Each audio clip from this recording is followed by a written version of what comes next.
This is the Lone Crater YouTube. We hope this video helps. You start by preparing the device and PC so the removal is safe. Connect the phone, enable USB debugging, and confirm battery over 50%.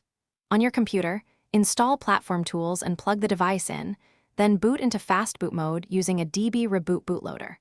Once in fast boot, make sure the PC recognizes the device with fast boot devices.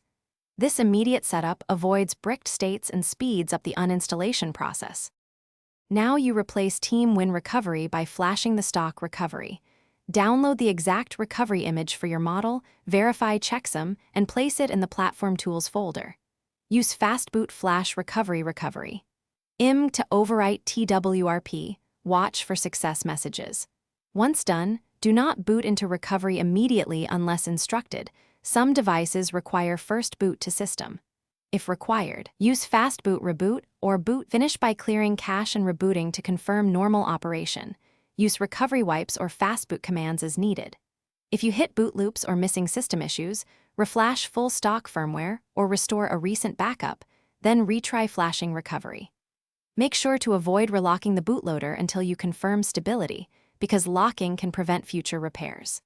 If something goes wrong, keep logs and use verbose fastboot output to diagnose before repeating steps.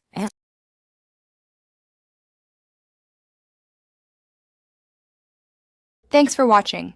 Consider subscribing if we helped you.